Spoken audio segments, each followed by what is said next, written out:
Okay, so I'm talking about my presentation, the return to the family in the post-welfare state. What do we overlook when we talk about the bank of mum and dad? And this presentation's a little bit of a bait and switch. I'm kind of really talking about tax policy, but please bear with me.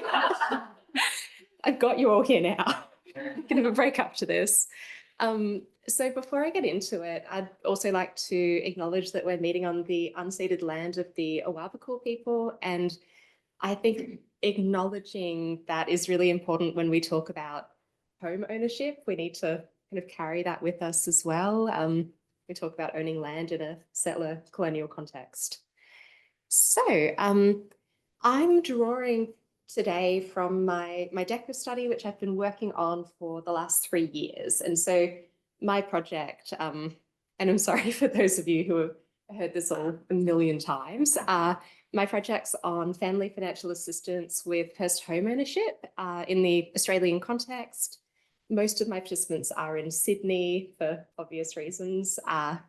And I really got interested in this topic because I work on another study, longitudinal panel study, where we survey young people annually. And I was looking through some of their survey comments at the end of their survey saying, like, I can't afford to buy a house. I've just bought a house and I have no money. It was all about housing. And I was thinking, how are these people buying houses? I can't buy a house. Like, how is this happening? And so I started looking through some of the data in the survey, and we'd asked a question about how did you actually raise the deposit that you used if you did buy a house? And so many of them, this is back in, I think, 2016. So there were maybe a bit less of these kinds of conversations. And it was actually a bit of a surprise for me. I realized so many of them had money from family. And I was thinking, oh, this is really notable because, we know, as I'll talk about in a moment, that we have declining rates of home ownership, particularly amongst young people and people from the bottom to income quintiles. So that's I think the wider kind of context and motivation for this. But over the last 3 years, I've been doing a qualitative longitudinal study. And so my interest is really in looking at what happens both when money initially changes hands, usually from parents to adult children, but not always. I have a new paper out about siblings providing financial support to each other, which I think is often overlooked, but does happen.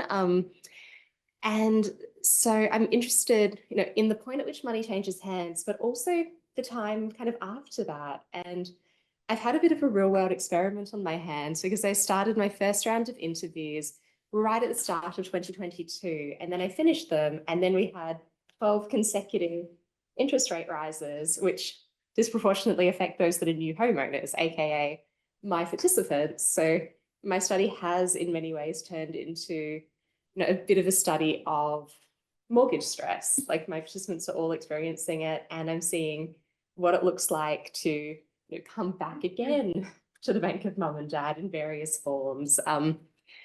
So I started off in 2022 speaking to 40 donors, so people who provided money to a relative, and 40 people who received money from a relative. My kind of criteria was that I wanted the recipients of the assistance to be aged between 18 and 40, which is a very broad categorization of young adult, which is, I think an acknowledgement of the fact that I think the median age of entering first home ownership is now something like 37, but the extended categorization of young adult and the fact that I keep increasing it is also somewhat self-serving.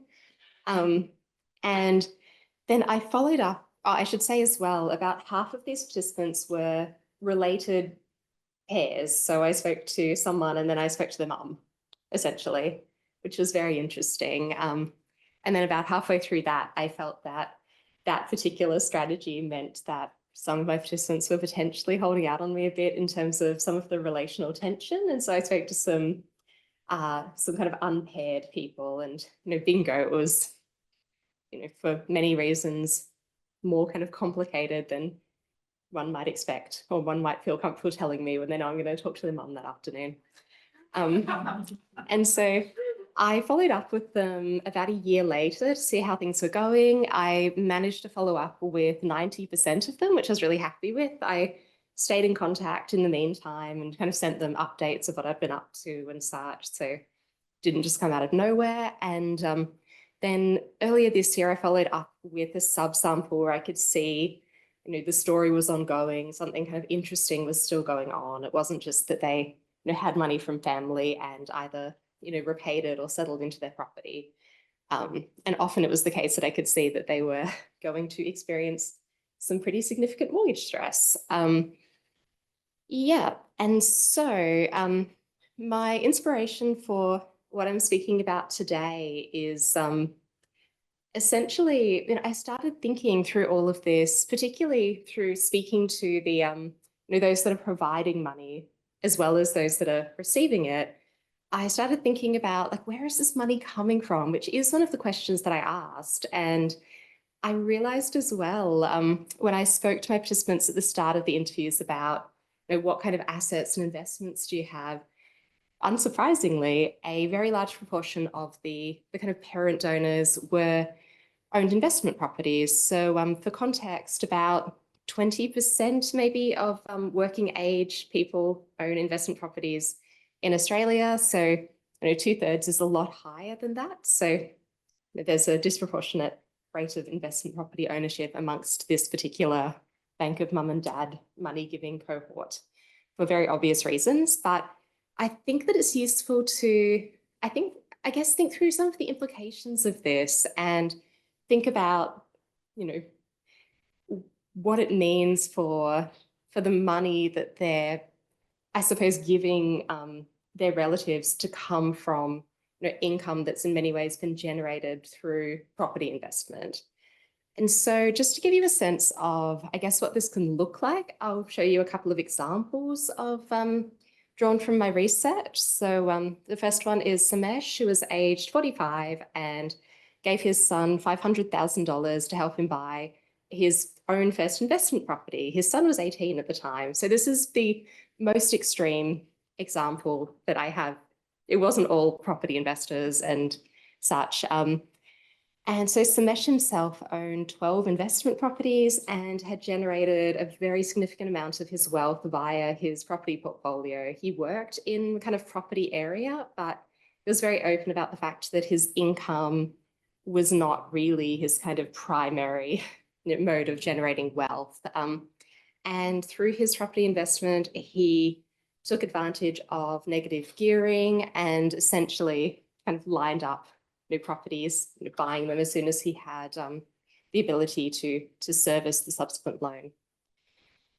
And so moving on to another example, we have Wahid, who is aged 49 and gave his daughter $100,000 to help her to buy a property. And his and his wife had essentially generated this income by, in his own words, buying and selling property at the right time. So they'd benefited very significantly from the capital gains tax exemption on owner-occupied properties, as well as the 50% discount on investment properties. So they had essentially gained significant equity in properties that they had bought and then sold, both the family home, and they generally had one investment property on the go. And so that was where where his kind of wealth had really been accumulated, more so than his income. And so in the meantime, as I've mentioned, we can see that, and these trends have only continued, this data is only through to 2016, but essentially we can see here that home ownership rates have declined generally across the population, but not across the board. So they've declined disproportionately amongst younger people and low-income earners, and particularly if you are young and a low-income earner, which I think many of the kind of artist cohort that we're speaking about today would probably fall into, then home ownership is a very difficult proposition.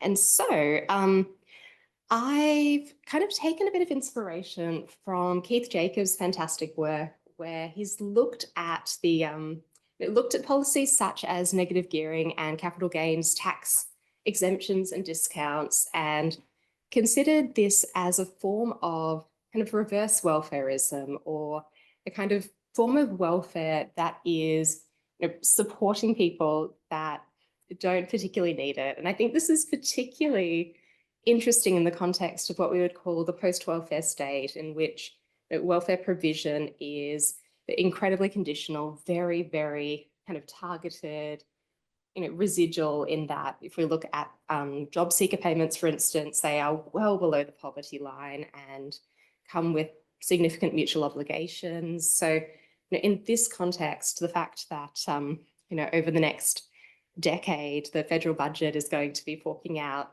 $165 billion in these kinds of exemptions, I think is really notable, and something that we're already talking about, but we should talk about more.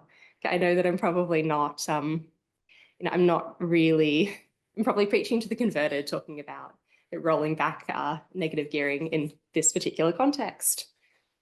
And so I would advocate, in terms of how we think about this issue, or how I would think about this issue from the kind of platform of my own research.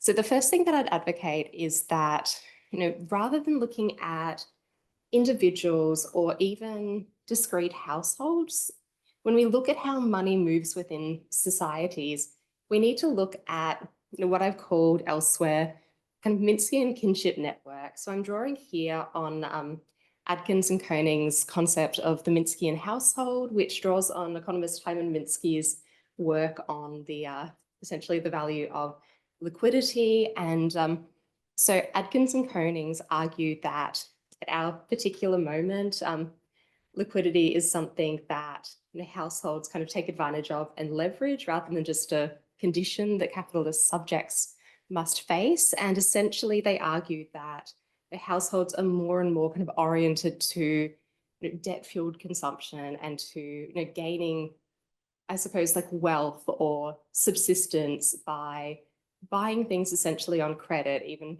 in the form of a mortgage, and engaging in the kind of speculative aim that they're going to generate more income from that than they end up repaying on it. So, essentially this is an argument that we need to focus on how people are using the financial market and the housing market to generate wealth, rather than simply looking at salaried income from wage labor when we're thinking about contemporary dynamics of class and inequality. So within this context, I've argued that even beyond just looking at individual kind of Minskian households that are engaging in this kind of speculative behavior within the property market, we need to look at the ways in which households are connected. We can see that money is moving from from members of the older generation to young adult generation. This is what we can call the kind of great transfer that's already underway, and we'll see $3.5 trillion transferred between generations in Australia over the next 20 years. And so I think, again, this is something that we need to talk about if we're thinking about equality, inequality at this particular moment. And I think we need to think about it not in terms of individuals, but in terms of these networks through which money is kind of moving. And I think it's it's probably quite obvious that this great transfer is not going to happen in a particularly equal way. It's going to presumably reproduce existing dynamics of wealth inequality, which intersect with many other forms of inequality. And so, what do we do? So obviously, winding back negative gearing and capital gains tax concessions is a really good start, and not at all an incredibly hard political sell, but that's the fun of being a sociologist. I think I can throw these things out there and I don't actually have to implement them. But I think in light of the way in which wealth is moving through societies in years to come, I actually think it's time for Australia to have a conversation about an inheritance tax when we're thinking about, how do we, the question that sits behind all of these things that we want, such as a universal basic income, is how will you fund that? And I think that this particular option is staring us in the face. So Australia has a 0% inheritance or estate tax. We have a 0% gift tax. This is compared to the OECD average of a 15%, different across different societies. And so this approach has also been notably suggested in the work of economist Piketty, who I believe suggests a slightly more radical approach, a larger kind of proportion of tax, but even a 15% inheritance tax would raise a significant amount of money in the 20 years to come. And I think more importantly, it would potentially begin to address some of these inequalities that we can see kind of widening, that I think really reach their pointy end when we're thinking about the property market. And that's really why I've kind of talked about housing today, because I think beyond the fact that that's where my expertise is, rather than universal basic income, which is something that I'm very interested in, but is not necessarily my forte. I also think that when we talk about poverty and inequality in the Australian context, particularly for young people, that we need to talk about housing. Because really, if we are talking about a universal basic income, the chances are that it would just be immediately absorbed by rent prices anyway. So I think a conversation about affordable housing and how we fund that and what that looks like is something that we need to do alongside with these conversations about universal basic income, so a policy of that nature can actually meet its stated aims and doesn't just get sucked into the property market. So that is all from me. Thank you for listening.